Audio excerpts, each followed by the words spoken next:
नमस्कार दोस्तों, हमारे हिंदी स्टोरी चैनल में आपका स्वागत है। हमारी आज की कहानी है कैसा अन्याय। अनिल जोर जोर से चिल्ला रहा था और आरजू को आवाज लगा रहा था, भाभी भाभी कहाँ मर गई हो? कितनी देर से आवाज लगा रहा हूँ, क्या तुम्हें सुनाई नहीं देता क्या? कहाँ चली गई? जल्दी से आओ।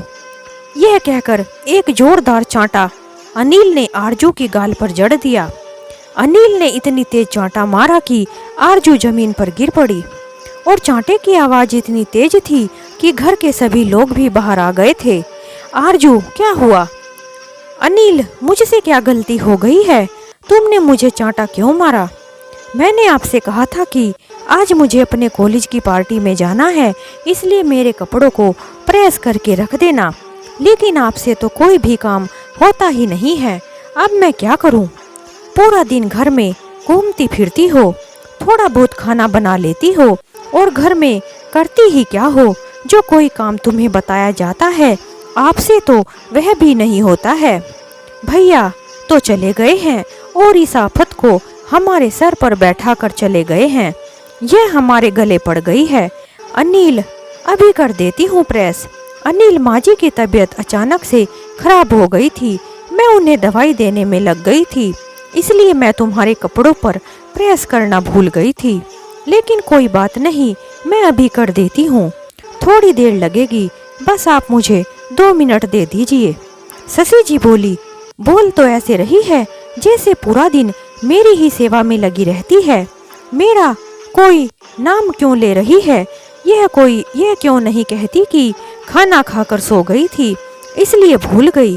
पूरा दिन तो बस यही काम है तेरा, पहले काम करना, फिर बहाना बना देना और सारा दिन खाते रहना। कितने छोटे थे अनिल और डिम्पल जब आरजू इस घर में बहू बनकर आई थी। शशि जी की तबीयत तो ज्यादातर खराब ही रहती थी, इसलिए अनुज और आरजू की शादी जल्दी कर दी गई थी ताकि बहू घर को संभाल ले। और आरजू ने भी अपनी जिम्मेदारियों को बहुत अच्छे से संभाल लिया था और एक अच्छी बहू होने का फर्ज निभाया था। अपने देवर और नंद की भी बहुत अच्छे से देखभाल करती थी, उन्हें अपने छोटे भाई बहन की तरह ही मानती थी और उनका पूरा ख्याल करती थी। लेकिन आज वही देवर माँ जैसी भाभी पर हाथ उठाने से पहले एक बार भी नहीं सोचता है। किसी को आरजू का त्याग और समर्पण दिखाई ही नहीं देता कि उसने सभी के लिए क्या किया है। लगभग 8 साल पहले ही अनुज की एक एक्सीडेंट में मृत्यु हो गई थी। तभी से आरजू इस घर की नौकरानी बनकर रह गई है। एक बेटी है जो अपनी माँ से ज्यादा अपनी दादी का ख्याल करती है। कुल मिलाकर कह सकते हैं कि आरजू बेचारी घर में नौकरानी बनकर रह गई है। दुखियारी बेचारी आरजू पूरा दिन घर के कामों में लगी रहती है और जो बेचारी अपनी सासू, नंद और देवर और अपनी बेटी की फरमाइशों को पूरा करती और थक हार कर एक कोने में जाकर सो जाती थी। अपनी परिस्थितियों के साथ आरजू समझौता कर लिया था। एक दिन जो अपने काम को खत्म करके बैठी ही थी और खाना खा रही थी, तभी किसी ने आकर उसकी थाली में लात मारकर खाना आगे सरका दिया। जब वह अपनी नजर उठाकर देखती है तो उसकी नंद डिम्पल खड़ी है।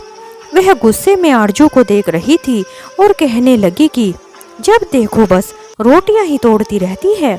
मुफ्त की रोटियां तोड़ तोड़ कर अपने शरीर को भैंसे जैसा बना लिया है। कल मैंने कहा था मेरी अलमारी को अच्छी तरह से साफ कर देना और जो कपड़े इधर उधर फैले हुए हैं उनको अच्छे से एक जगह बना कर रख देना और मेरे कमरे की अच्छे से साफ सफाई कर देना। पूरे कमरे को अच्छे से व्यवस्थित करके ठीक कर देना। लेकिन तुमने तो कुछ भी नहीं किया है, क्योंकि महारानी को तो खाने से ही फुर्सत नहीं मिलती। जब देखो खाना खाती रहती है। मेरा सम्मान तो तुम नहीं करती हो, लेकिन कम से कम खाने का ही सम्मान कर लिया करो, इसे भी बुरा लग जाता होगा। आरजू ने इतना बोला ही था कि डिम्पल ने एक जोर का चांटा आरजू के गाल पर झड़ दिया। आगे से अगर कभी मुझसे जबान लड़ाई तो तुम्हारे ऊपर मिट्टी का तेल छिड़क के आग लगा दूंगी और तुम्हें जिंदा ही जला दूंगी। आज मैं माँ के कमरे में ही सो जाऊंगी, इसलिए आज तुम मेरे कमरे की अच्छे से सफाई कर देना और मुझे जरा सी भी शिकायत का मौका मत देना, वरना फिर देखना मैं तुम्हारा क्या हाल करूंगी। फिर मत कहना मैं तुम्हें बताया नहीं था, इसलिए कमरे को अच्छे से साफ सुथरा कर देना। आरजू रोते रोते कहती है, लेकिन इसमें तो बहुत समय लग जाएगा, फिर मेरा सोना किस समय होगा? अगर मैं सारी रात तुम्हारे कमरे की सफाई ही करती रहूंगी, मुझे सुबह जल्दी भी उठना होता है। अगर रात को आराम नहीं करूंगी तो सुबह को काम कैसे कर पाऊंगी? अगर तुम एक रात नहीं सोओगी तो तुम मर नहीं जाओगी, और आज तुम्हारी यह सजा है। अगर तुम कल यह काम कर देती तो आज तुम्हें यह सब नहीं करना पड़ता। मेरी बात ना मानने की तुम्हारी यही सजा है। इतना कहकर डिम्पल अपने कमरे में चली गई। डिम्पल की अपनी माँ के कमरे में जाने पर आरजू की बेटी अपनी दादी को कहती है, दादी अब मैं कहाँ सोऊंगी? आरजू की बेटी रोज अपनी दादी के पास ही सोती थी। वह अपनी दादी से पूछती है।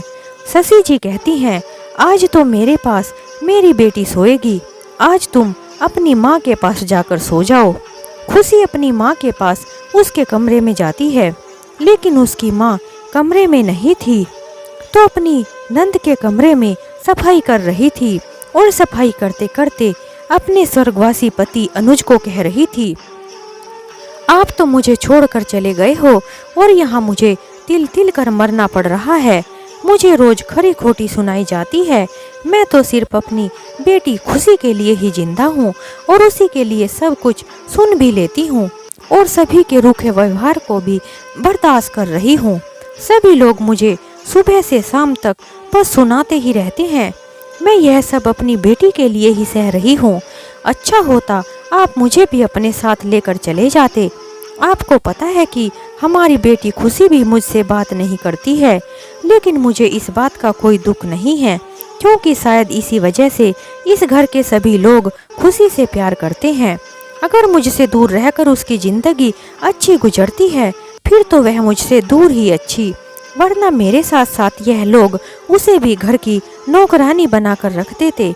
पता नहीं भगवान को मुझसे क्या दुश्मनी है जो मेरी इतनी परीक्षाएं ले रहे हैं। जो भी लोग मुझसे प्यार करते हैं, भगवान ने उन सभी लोगों को मुझसे दूर कर दिया है।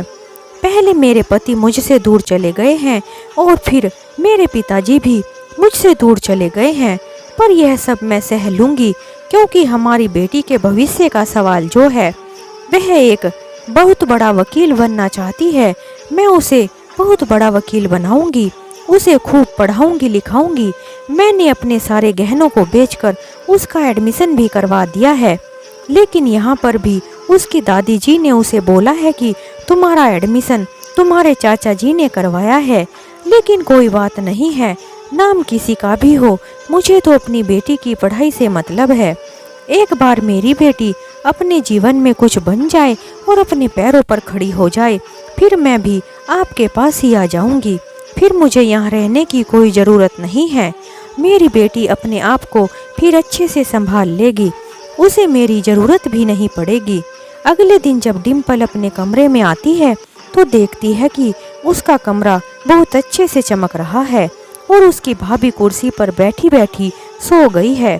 लेकिन डिम्पल को अपनी भाभी पर जरा सा भी तरस नहीं आ रहा था और वह लात मारकर कुर्सी को गिरा देती है और कहती है, इतना भी काम नहीं था जो यहीं पर सो गई हो?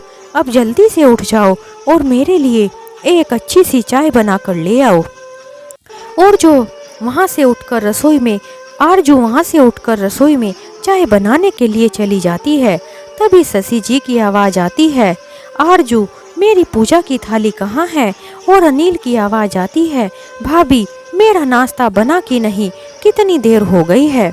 आरजू फटाफट से चाय गैस पर चढ़ा देती है और शशि जी के लिए पूजा की थाली तैयार करने में लग जाती है। पूजा की थाली तैयार करने के बाद जब वह रसोई में वापस जाती है तो वह देखती है कि उसकी बेटी अपनी बुआ के लिए चाय बनाकर ले जा रही है। आरजू को अपनी आंखों पर विश्वास नहीं आ रहा था। खुशी भी कुछ नहीं कहती और चुपचाप से चाय लेकर चली जाती है। जब वह चाय लेकर अपनी बुआ के कमरे में आती है तो डिम्पल उसे देखकर चौंक जाती है और उससे पूछती है, अच्छा तो कल रात तुम्हारी दादी ने तुम्हें अपने पास नहीं सोने दिया, इसलिए आज नाराज हो गई है।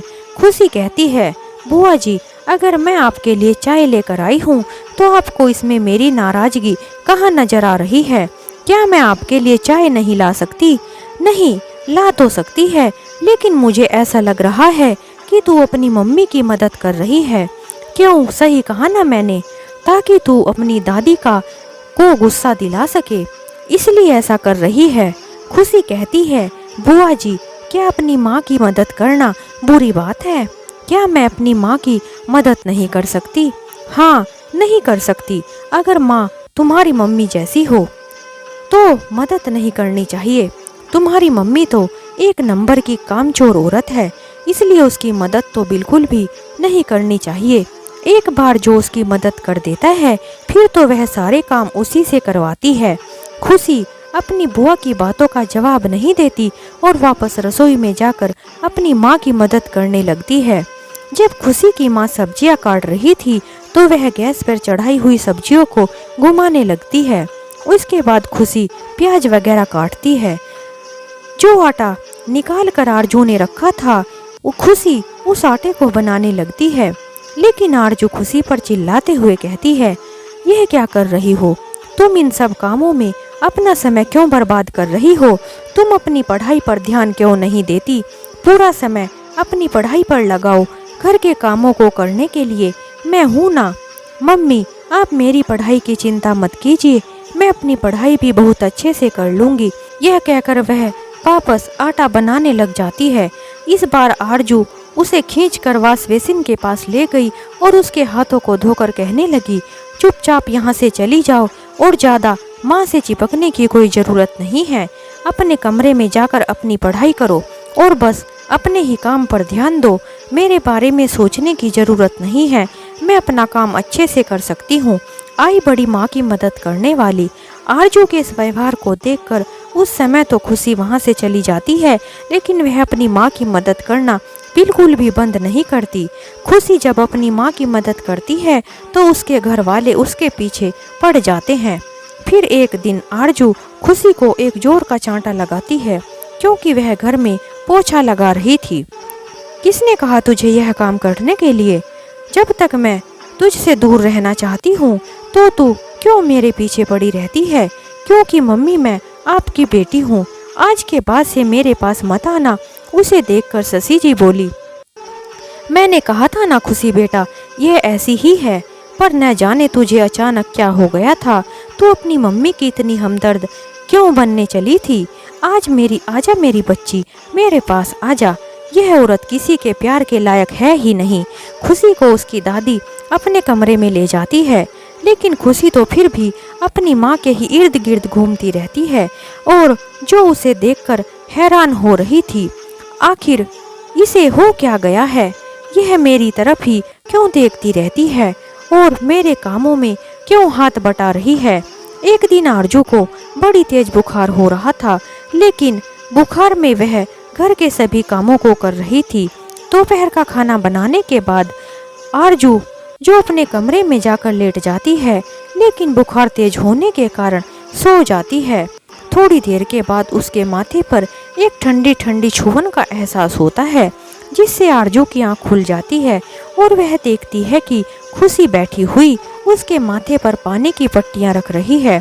उसे अपने पास बैठा देखकर आरजू उठकर बैठ जाती है। वह डांटने लगती है, तू यहाँ क्या कर रही है? किसने कहा तुझे यह सब करने के लिए? तू चिंता मत कर, मैं मरने वाली बिल्कुल भी नहीं हूँ और ना ही तुझे मेरी सेवा करने की ज़रूरत है। मैं तेरी सेवा की भूखी नहीं हूँ। तुझे एक बात समझ में नहीं आती क्या? चल जा यहाँ से। खुशी अपनी माँ को लिपटकर जोर जोर से रोने लगती है। खुशी का रोना आरजू के भारी मन को पिघला रहा था, लेकिन आरजू फिर भी अपने आप को मजबूत बनाकर रखती है। यह सब क्या नाटक है खुशी? माँ मुझे माफ़ कर दीजिए, इस घर में मैं तुम्हारे ऊपर हर अत्याचार को देख रही हूँ, लेकिन मैंने कभी भी आपका साथ नहीं दिया है, क्योंकि मैंने जब से होश संभाला है तब से दादी और बुआ मुझे और चाचा तुम्हारी बुराई करते ही देखा है। दादी तो यह भी कहती है कि तुम्हारे पापा को तुम्हारी मम्मी ने ही मारा है, तभी से मुझे आपसे नफरत हो गई थी, इसलिए मैं आपसे भी बात नहीं करती थी। आरजू बोली, लेकिन आज तुम्हारी वह नफरत कहाँ चली गई है? तुमने आज ऐसा क्या देख लिया जो तुम्हें अपनी माँ पर इतना प्यार आ गया है? उस दिन जब बुआ जी दादी के कमरे में सोने गई थी और दादी ने मुझे आपके कमरे में सोने के लिए भेज दिया था, जब मैं आपके पास आई तो मैंने देखा कि आप तो अपने कमरे में थी ही नहीं। मुझे आपके पास सोने की इच्छा तो बिल्कुल भी नहीं थी, लेकिन मेरे पास और कोई रास्ता भी नहीं था, इसलिए आपके पास सोने के लिए आ गई थी। लेकिन जब मैं आपके कमरे में गई तो आप वहाँ नहीं थी। आपको ढूंढते ढूंढते मैं बुआ जी के कमरे में चली गई, जहाँ मैं आपकी सारी बातें सुन ली थी। जब आप पापा जी को याद करके कह रही थी कि आप यह सभी अत्याचार इसलिए सहन कर रही हैं ताकि मैं खुश रहूं। लोग सच ही कहते हैं, माँ की बराबरी इस दुनिया में कोई भी नहीं कर सकता है। खुशी की बातों को सुनकर आरजू को ऐसा लग रहा था जैसे उसका बरसों पुराना जख्म आज अचानक से भर गया हो। आरजू को आज अपने सारे दर्द से मुक्ति मिल गई हो। खुशी की बातों को सुनकर आरजू बोली, खुशी बेटा, मैं सिर्फ तेरी ही माँ नहीं हूँ, मैं तो अनिल और डिम्पल की भी माँ हुआ करती थी। उनका लगाव अपनी माँ से ज़्यादा मेरे साथ होता था। उनको स्कूल के लिए तैयार करना, उन्हें खिलाना पिलाना, यहाँ तक कि जब वह बीमार होते थे सारी सारी रात जाग कर मैं उनको अच्छे से ख्याल रखती थी। मेरी सारी रात बिना सोए कट जाती थी। लेकिन आज देखो, जब उनका मन करता है मुझे जानवरों की तरह पीटने लग जाते हैं और जरा सा भी मेरे ऊपर दया नहीं आती। इसलिए अब तू मेरी मेहनत पर पानी मत फेरना। मेरे साथ तेरा रिश्ता तेरी दादी को बर्दाश्त नहीं होगा। मैं वह तुझसे भी नफरत करने लग जाएंगी और तुझे भी मेरे जैसे ही बनाकर रख देंगी। इसलिए तू जैसे पहले रहती थी बिल्कुल वैसे ही रहना। मैं अपने ऊपर तो अत्याचार सह लेती हूँ, लेकिन तेरे ऊपर अत्याचार बर्दाश्त नहीं कर सकती। माँ, आप बिल्कुल भी चिंता मत कीजिए। अगर मैं इनको सबक ना सिखाया तो फिर कहना। खुशी बेटा, तुम्हें कुछ भी करने की कोई ज़रूरत नहीं है और यह सब मत कर। तुम अपनी पढ़ाई पर ध्यान लगाओ, तुम्हारे लिए वह सबसे ज़्यादा ज़रूरी है। तुम्हारी वकालत का फाइनल ईयर चल रहा है, इसलिए अपना समय जरा सा भी बर्बाद किए बिना अपनी पढ़ाई पर पूरा फोकस करो, वही तुम्हारे लिए अच्छा होगा। अपनी माँ की बातों को सुनकर खुशी वहाँ से चली गई। समय बीत रहा था। माँ बेटी चुप चुप कर अपने रिश्ते को मजबूत बना रही थी। एक दिन खुशी आकर आरजू को कहती है, माँ, मैंने वकालत को पास कर लिया है और यह खुशी की बात बताऊँ मैं? खुशी, रुको बेटा, अभी मत बताओ, रात को बताना। इतने में डिम्पल वहाँ पर आकर कहती है, मैंने कहा था ना, यह दोनों माँ बेटी मिलकर जरूर कुछ खिचड़ी पका रही हैं और इन दोनों को लगता है कि यह हमें उल्लू बना रही हैं। शशि जी बोली, आखिर चुड़ैल की बेटी इंसान तो कैसे बनेगी, चुड़ैल ही तो बनेगी। और अच्छी बात है, अब से इस घर में दो दो नौकरानियां काम करेगी। यह भी अपनी माँ की तरह ही घर के सभी कामों को करेगी। खुशी बोली, दादी जी, क्या कहा आपने? चुड़ैल की बेटी चुड़ैल? तो उस हिसाब से अगर देखा जाए तो आप तो चुड़ैल की दादी हुई और आज से इस घर में माँ की जगह आप सभी कामों को करेंगी। ध्यान से सुन लो, आप दोनों इस घर के सभी कामों को अच्छे से करो और मम्मी, आपको उनकी मदद करने की कोई ज़रूरत नहीं है। और अगर यह काम करने से आनाकानी करें तो एक जोर का चांटा इनकी गाल पर लगा देना, जो यह आपको अब तक देते आए हैं। आरजू बोली, अरे खुशी बेटी, यह क्या बोले जा रही हो? बड़े छोटों का कुछ लिहाज है कि नहीं? अनिल बोला कि अच्छा, तो इसके कान भरने के बाद अब समझाने का नाटक कर रही हो? क्या हमें कुछ भी दिखाई नहीं देता? आपका सभी नाटक हम अच्छे से समझ रहे हैं। आपको तो मैं अभी बताता हूँ। खुशी, खबरदार चाचू, अगर आपने माँ को हाथ भी लगाया तो मुझसे बुरा कोई नहीं होगा और अपना अंजाम सोच लीजिए। अच्छा, तो अभी छोटी सी लड़की भी अपने चाचू को धमकाएगी? रुक जा, तुझे तो मैं अभी बताता हूँ। इतने में पीछे से पुलिस अंदर आ जाती है और अनिल को पकड़ लेती है। शशि जी पुलिस को देखकर चौंक जाती हैं और कहती हैं कि अरे, हमारे घर में पुलिस क्या कर रही है? यह सब क्या हो रहा है? क्या चल रहा है हमारे घर में? खुशी कहती है, दादी जी, यह आपकी विदाई की तैयारियां चल रही हैं। क्योंकि अब यह घर मेरी माँ का है। अनिल कहता है, मैं तो यहाँ रहूँगा नहीं, क्योंकि मैं किसी की गुलामी नहीं कर पाऊँगा और ना ही मुझसे किसी की गुलामी करने का कोई शौक है। रहे यही माँ बेटी दोनों यहाँ पर। शशि जी कहती हैं, बेटे मैं भी तुम्हारे साथ ही चल रही हूँ। अरे आप लोग कहाँ आ रही हैं? मैं तो रश्मि के पास रहने जा रहा हूँ। उसके पापा जी तो मुझे वैसे भी घर जमाई बनाने के लिए कह रहे थे। मेरे लिए तो यह अच्छा हो गया है। आप लोग अपना देख लीजिए, मुझे तो कोई भी परेशानी नहीं है। मेरा इस घर से और यहाँ के लोगों से कोई वास्ता मतलब ही नहीं है। इस घर के लोगों से रिश्ता रखने में मुझे किसी भी तरह की दिलचस्पी है ही नहीं। पुलिस को देखकर अनिल के तो होश उड़ गए थे और उसने यहाँ से भागने में ही अपनी भलाई समझी। शशि जी और डिम्पल तो पुलिस को देखकर चुपचाप खड़ी हुई घबरा रही थी। उन्हें समझ नहीं आ रहा था कि अब क्या किया जाए। उनके तो दिमाग ने काम करना ही बंद कर दिया था। वह अब क्या ही बोलती। खुशी बोली, देखा दादी, चाचू ने तो एक पल में ही आप लोगों के साथ रिश्ता खत्म कर दिया है और आप लोगों को छोड़कर घर से जाने का भी प्लान बना लिया है। जिस औरत ने इन्हें बचपन से संभाला है, जब वह उन पर हाथ उठा सकता है तो ऐसे इंसान के लिए तो हर एक रिश्ता बस एक सौदा ही है।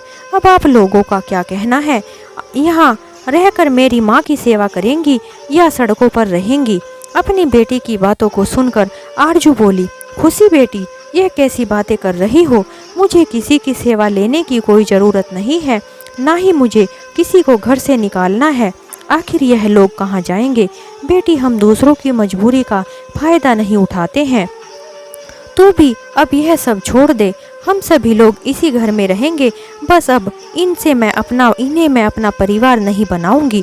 मेरे लिए तो तू ही काफ़ी है।